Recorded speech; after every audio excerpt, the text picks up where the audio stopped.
We have the power to choose moment by moment who and how we want to be in the world.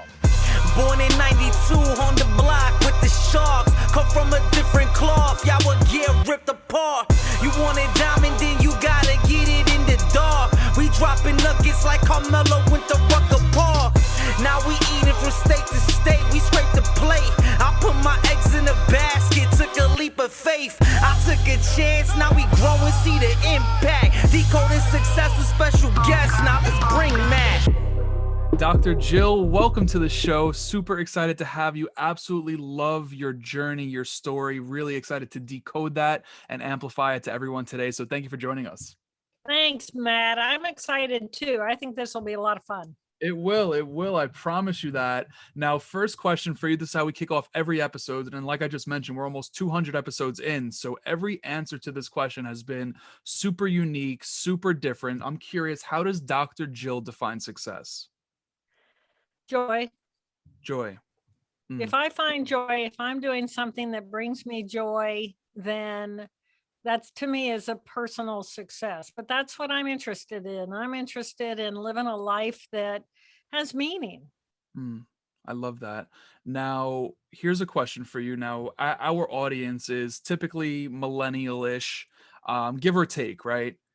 My question is, how do you know what brings you joy? Because society tends to add all of these things to us, right? Society shapes us in a way where we need to fit in from a primal perspective. So I'm curious, like, how did you finally realize what was bringing you joy and not the person society created?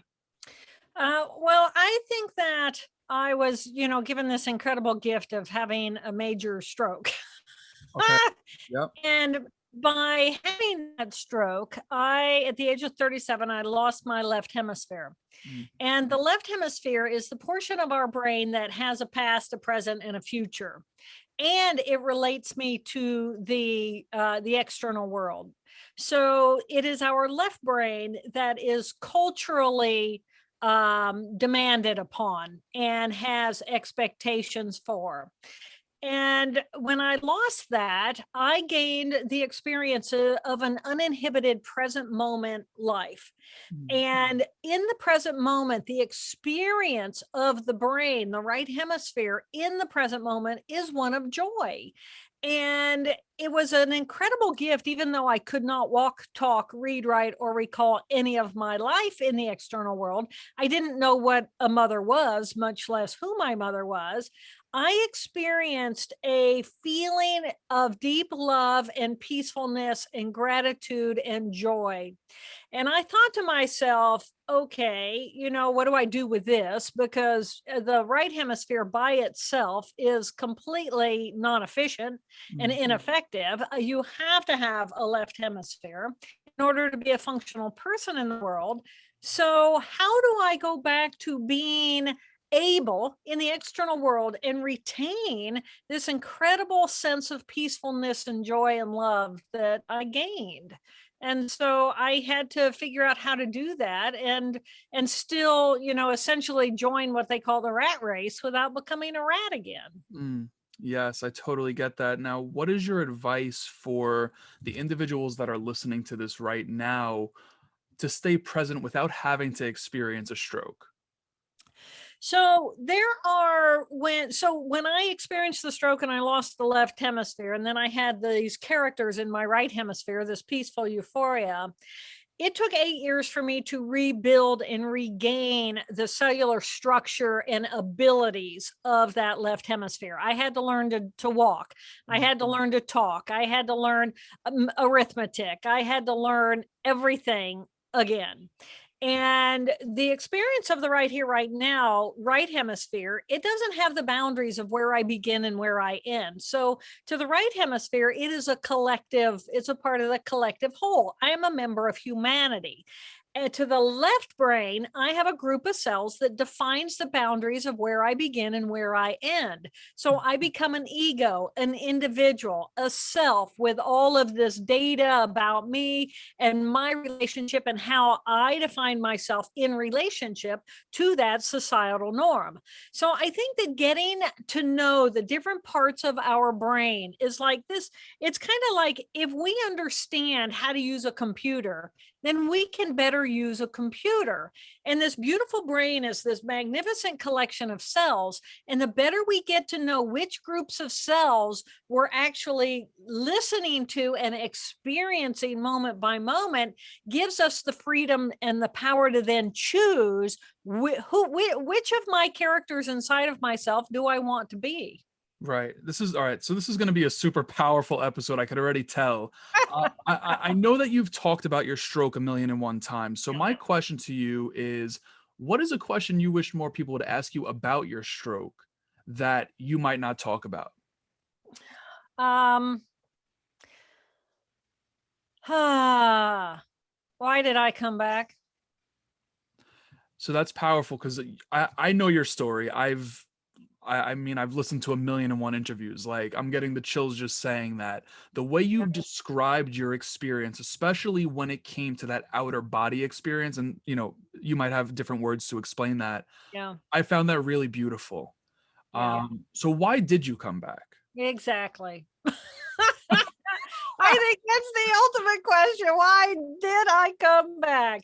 Matt, so I was a teacher, teaching and performing research at Harvard. I mean, I was climbing the golden ladder of my career. Mm, And at the age of 37, this hemorrhage happens in the left half of my brain. And it wipes out the individual, the identification of self and embodiment as a individual. I lost language. I lost all ability to communicate with the external world. I lost my position on the hierarchy in society. I lost all my relationships because I didn't know what a mother was, much less who my mother was. I lost everything. I lost all my stress. I lost everything that had to do with my normal life. right. And in the absence of that, whenever I look at someone who has any kind of an illness, I ask, not what have they lost, but what have they gained because of this experience? And I lost all the stress and all the relationship with self and the external world. But what I gained was this incredible sense of peacefulness, this blissful euphoria. And I was all but dead. I mean, I was as disconnected as anybody could possibly be and not be dead. And existing in that space of perfect euphoria and this overwhelming sense of love. And I thought to myself, this is eternity. This is the feeling that I will probably have when when the cord is cut and I'm totally gone, whatever that is.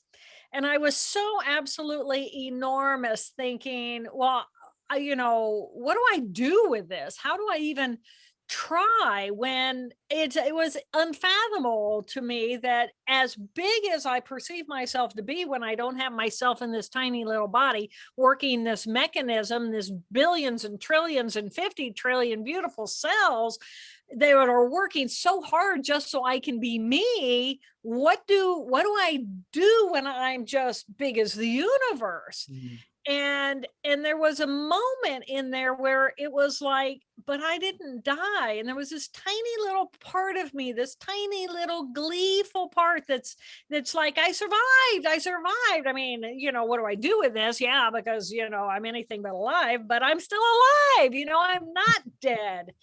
And it was really at that moment having to decide, well, I could exist, in this condition forever, or I can try. And, when our soul says, I'm in the body, I'm not dead. So whatever that is, I don't know. But I know what it meant to be alive and to be thriving as a healthy, productive human being. And so I'm worlds apart from where I was. And I think it is that impetus of a true sense of gratitude that I'm alive. Mm, Nothing else. Just I'm alive. And the gift of what it means to be alive. I mean, forget the people you know, forget your job, forget money, forget everything, and go all the way off into the phenomenon of, wow, I am a living, breathing, amazing collection of cells. mm, And I'm here one moment and I'm gone the next, but I'm here in this moment. And I have the power to choose who and how I want to be based on what I am. How do I create a life? How do I run the cells in my brain that bring me joy? mm. How do I look at the circumstances and the situations in the external world that I say, that may be great for other people, but that's not for me. That's not what I want. That's not what thrills my soul.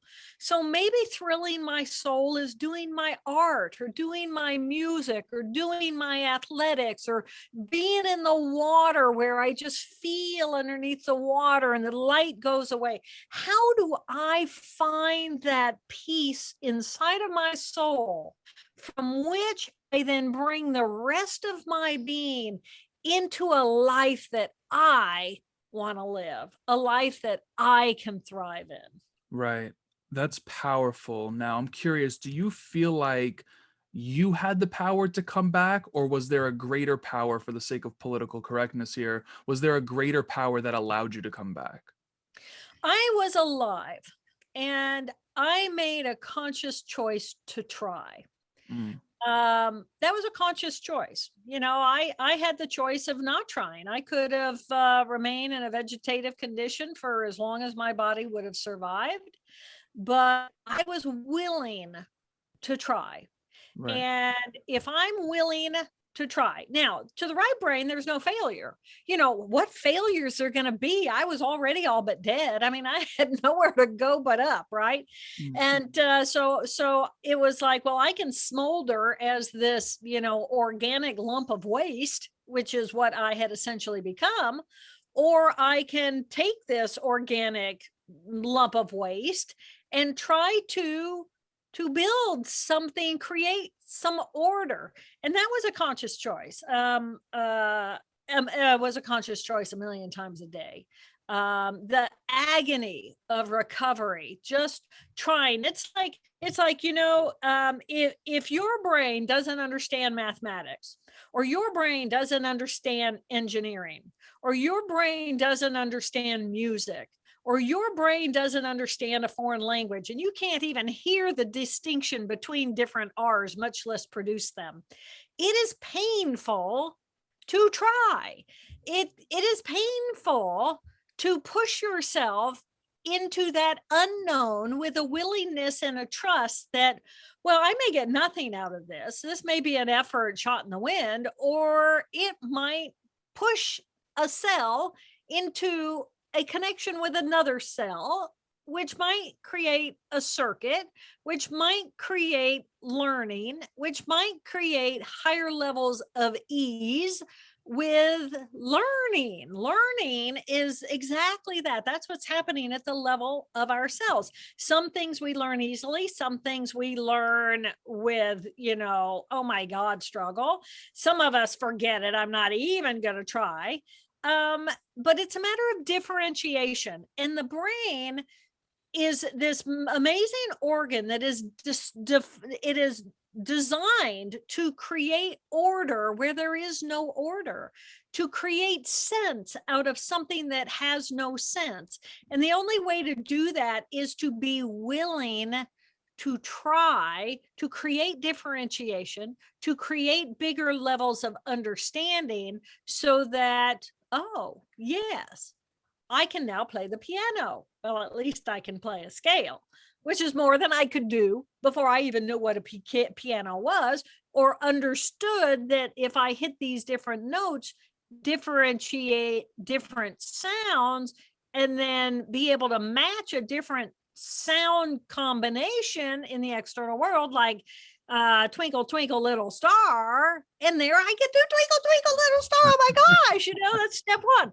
So at a cellular level, if we're willing to observe and be aware and try, and then go away from it and sleep. Sleep is this amazing time when, all the cells are living creatures. They eat, they create waste. And when we go to sleep, the waste cleaners come out, like the garbage cleaners in the city come in and clean out the waste so that we can be functional again. And when we really value what this beautiful thing is inside of our head, and we figure out, how do I work with my brain cells in order to be the best me, which I will define for myself, I won't define what is the best Matt, then we have that power. Right. Now let's talk about the brain. I'm coming to you from a complete student perspective here, because this is not my realm whatsoever, but it should be to an extent if I want to live my best life, like you were just saying, right? Yeah. Yeah. So I'm curious, like, what is the perfect balance, if there is at all? Right. What is the perfect balance of left, right hemisphere? Like, where should I be living more? And when I say I mean just in general. Right. I don't think it's a matter of where should you be living more. I think it's a matter of know when you're living in which part of your brain. Okay. And come into the life from the value structure and the intention of the right brain. So the right brain cares about all of us. The left brain cares about me and mine.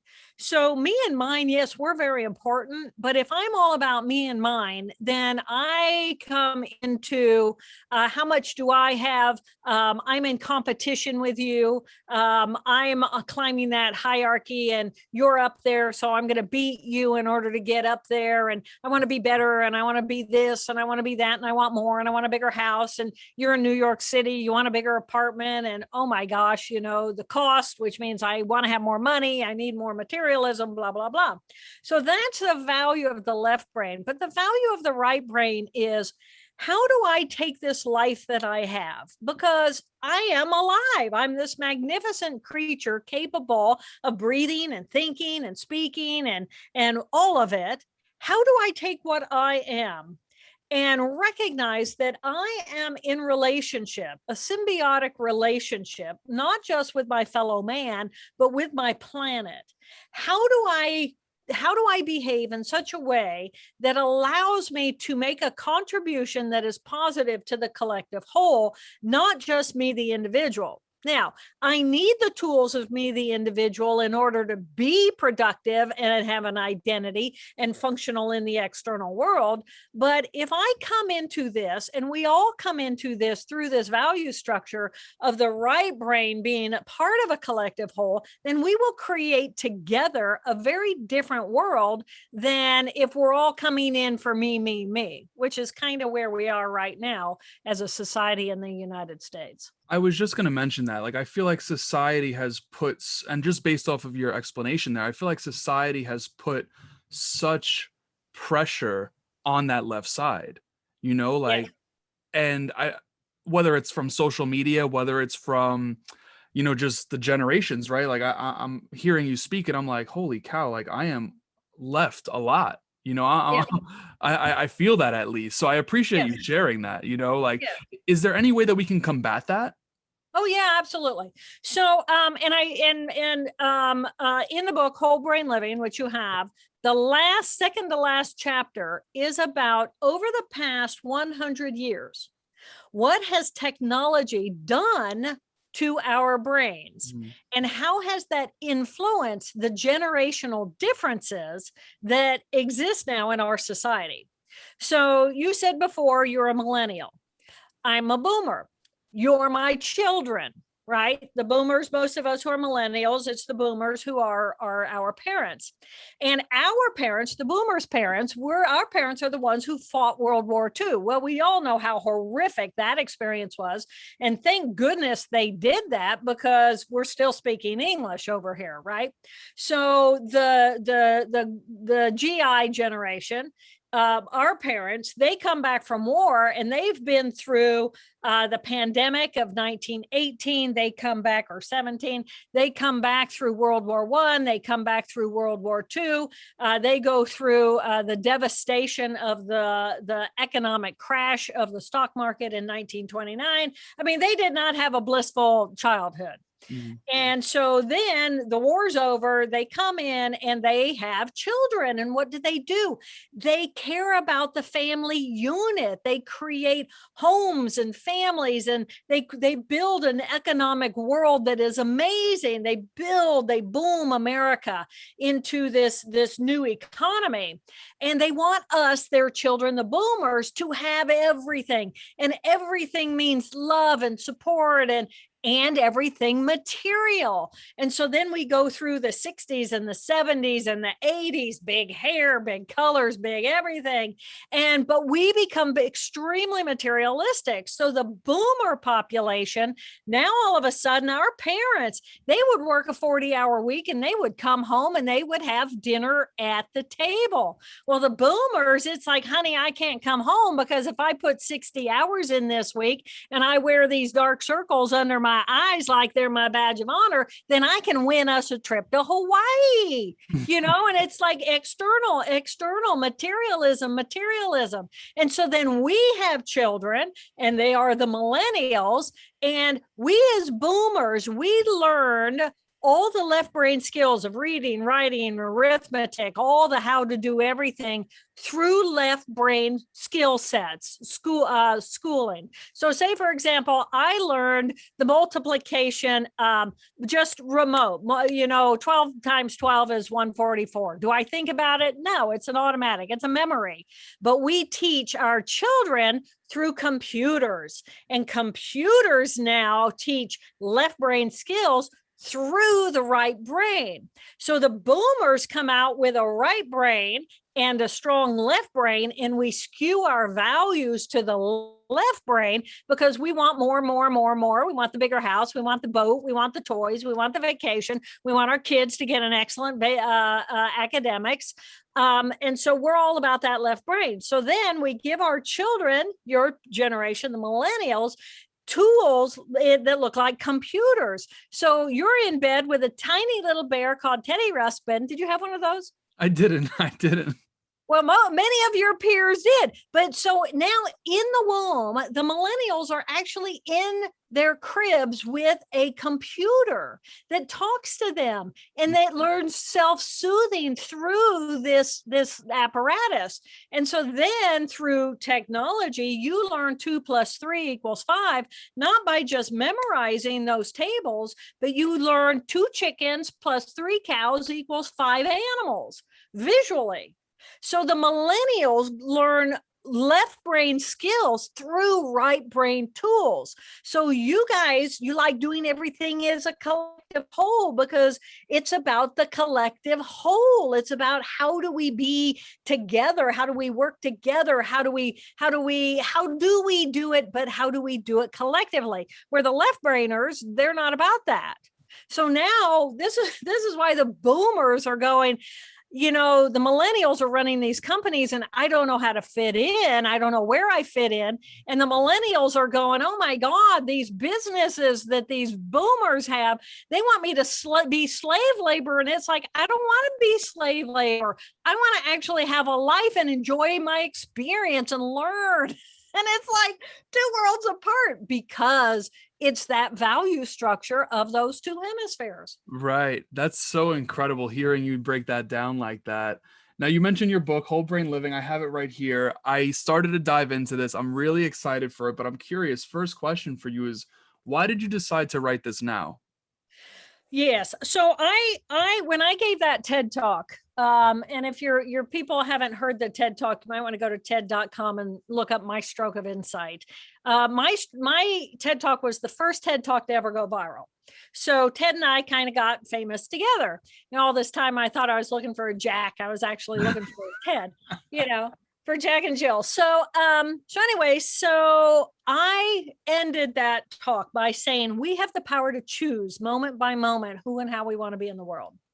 And we can step into our left hemisphere consciousness, blah, blah, blah, our right hemisphere consciousness. Which do you choose and when? And to me, that was me giving the gift to the world of what I learned from this experience with stroke. Well, it was great for me because I got amazing accolade. I got amazing attention, but that wasn't what I was after. I was after us being reverent to our own life and reverent of our own brain and our reverence of one another. And so for me, that was a miss. I mean, it missed. So it was like, okay. And then I had like 300,000 people write to me and say, how do I do that? You had to have a stroke in order to find that peaceful euphoria of your right brain. But how do I do that without a stroke? And I didn't have an answer for that because I knew what left brain was. I knew what right brain was, but I didn't know how to get you out of the left brain into the right brain. And then I was giving a keynote at a conference. And I said to the audience, I love talking about the brain this day and age because people love to hear about the brain. And we have amygdala and we have hippocampi and we have anterior cingulate gyrus and it's beautiful. And oh my gosh, you want to talk about the brain. I said, but the fact of the matter is we have two amygdala, one in each hemisphere. And there was literally an audible gasp in the room. And I thought to myself, oh my gosh, people don't realize that we have two emotional systems, one in each hemisphere, and we have two thinking brains, one in each hemisphere. And if people think we only have one emotional system, then emotional conflict doesn't make any sense. And if emotional conflict doesn't make any sense, then we can't differentiate between our past, our future, and our present. And that was the key for me to realize people need to understand that not only do we have two emotional systems, but one is the emotion of the present moment, the right here, right now. And then we have thinking in that right hemisphere that is thinking of the right here, right now, present moment, where I'm open and expansive and connected to everything. And then I have this beautiful left brain, and the emotions of the left brain is all my pain from the past and my fear of the future. And then my thinking in the left hemisphere is my rational brain in relation to the external world and creating order in the external world. And it just unfolded for me. And it was like, people just need to know we have 4 anatomically different modules of cells inside of our brain, and each one has its own character personality. And if we know who those characters are, we can then recognize and differentiate when I'm being which of those groups of cells. And then I have the power to choose. Well, right now, I'd rather go be my character 3, playful, or I'd like to go be my character 4, walk in nature and feel connected to God and all that is, and be a part of the cosmos and be my love. Or I might need to go into my character 1, left thinking, and go and be busy in the world and follow my to-do list. And oh my gosh, I need to look at my calendar because I might have to talk to Matt today at 11. Right. Or I might be caught in my pain from the past. And then how do I use the rest of my brain to love and support that part of me so I can self-soothe myself out of that pain back into other parts of my brain? I love this. So, question for you on what you were just explaining in regards to the emotional left and right. Now, if I catch myself right after this call in a daydream about, me getting sad because I had to break up with a girl, right? Right. But I'm aware of that. Is Yeah. that the right brain tapping in and me becoming more present? That is they're all there. They're all there and they're all paying attention all of the Okay. time. But somebody's dominating. It's like all the energy in the brain is going to go to a group of cells and run the circuits. Right. So if you're now after this and you're thinking, oh gosh, I wonder what she's doing. And oh my gosh, and I'm so sad. And oh my gosh. And you feel that none of this is bad.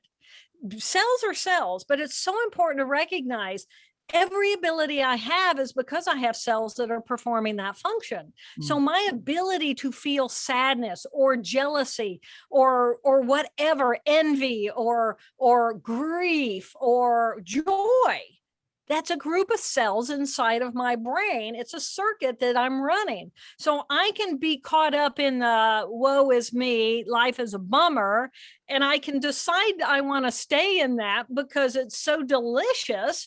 It is delicious, and it's it wants to run on automatic, and I stay absolutely miserable for hours if I choose to, because then after I talk to you, well, now I'm going to go talk to another friend of mine about how unhappy I am, and that person did this and this person did that, and life is unfair, and damn it, and and then once I hang up with them, then I go, and I'm worried about this and I'm worried about that, and I can turn my little character 2, which is what I call that left thinking character, I can turn that part of me into a lifestyle. But the thing is that I'm all of these characters, and I want to be able to have all. I want to be fully human. I want to have my pain from the past because I can tap into it. I can feel it. I can feel alive. I can feel my misery.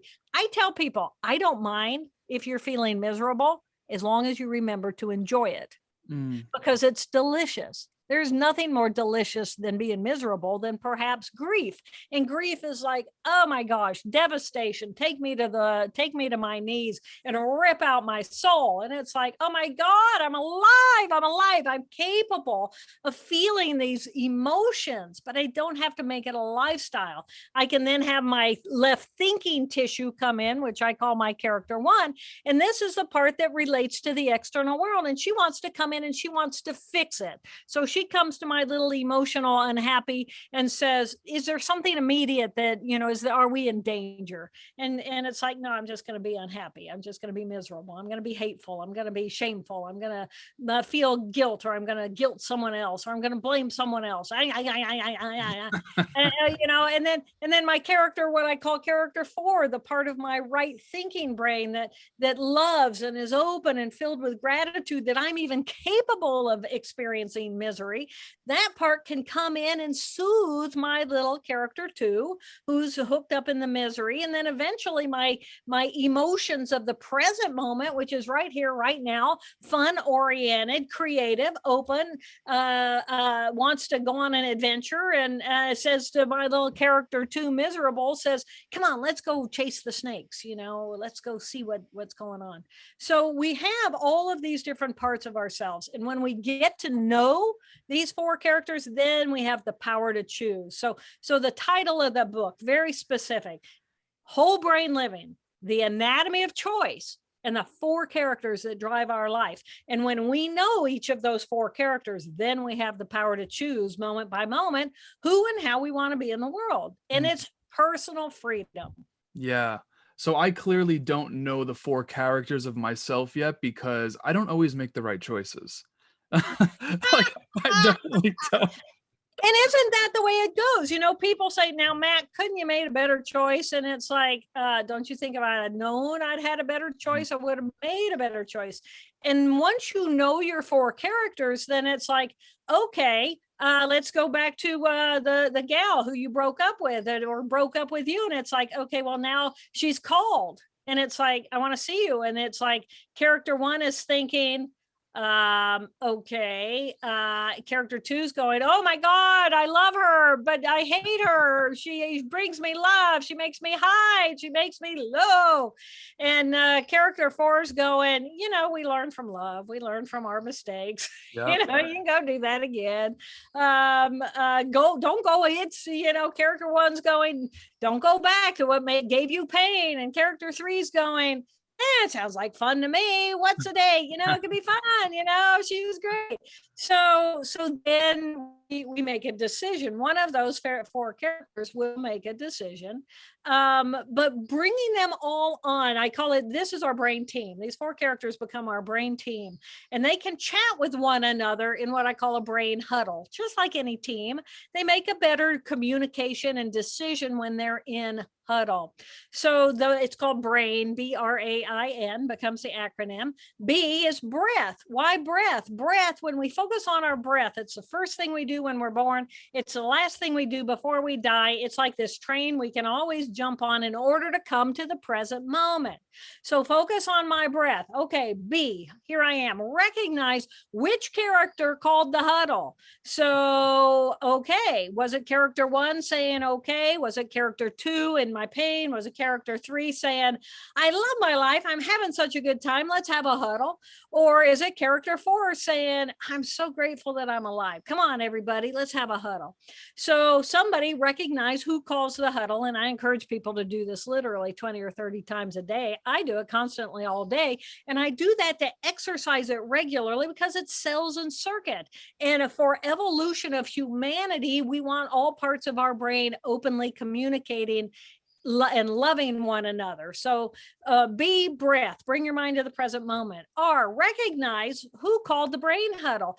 A, appreciate the fact we're all in here. Now, I might be Helen right now. That's what I call my character 1. I might be Helen right now. I'm busy. I'm teaching. I'm on the phone. I'm doing the to-do list. I'm being punctual. I'm creating order. I'm defining right, wrong, good, bad, all that. That's Helen. Or I might be in my little character 2, my emotional pain. Or I might be playful. But we're all here as soon as we hit appreciate. A, B-R-A, appreciate. I, inquire. Who do I want to be? Inquire, which one do I want to be next? Make that decision. This is where you will make better choices, because now they're all in there. And when all your brain characters are online in the huddle and you're inquiring which one's going to make that decision, as soon as your character 4, which is love, comes in to that huddle, you're going to make a better choice. Now, automatically. Yeah. Are the 4 characters ever cool with the same game plan? Like always. Okay. And that's the point. That's the point. Because ultimately we want what's best for all of us. Yes. Yes. You know, and if I'm coming from, so the N in brain stands for navigate the next moment by moment by moment. So it might be appropriate for me to jump into my character 1, and then something might happen and I have to shift into my character 3 because that's a better choice. Or I might get really angry with you and now I'm in my character 2. And then I might say, let's go for a walk with God. And I go and I meditate and I go into my character 4. So yeah, they're all together. And at the very first question, I'm going to go right back to the beginning. What did you ask me? How do you define success? And what did I say? Joy. Exactly. And joy for me, as long as I know what brings me purpose, then I will make all of my decisions based on that part of me. And they're all in agreement. I love that. In order for me to achieve the answer to your original question. And that may be a different answer for everybody. Sure. Yeah, that's the beauty of being human, right? Like we're all unique. I love that. I love that. Now, if someone that picks up this book could only take away one thing from it, what would you want that one thing to be? We have the power to choose moment by moment who and how we want to be. I love that. That's it. Yeah. That's the power of what we are as living beings. We didn't get born with a manual on how to get it all right. This book, Whole Brain Living, is kind of that manual. It's a roadmap to who you are. And the better you can differentiate what's going on inside of yourself and you recognize, oh yeah, I heard that, Helen, or little Abby, calm down, it'll be okay. Or it's like, let's go play. Now is a perfect moment to go jump in the lake and get out of all that other stuff that is just bombarding me. And, we have the power to choose. We have the power to choose who and how we want to be in the world. That makes sense. I love it. I know I need to get you out of here, Dr. Jill. I'm going to have 2 more questions for you. Okay. I usually have 3, but I've already asked you one.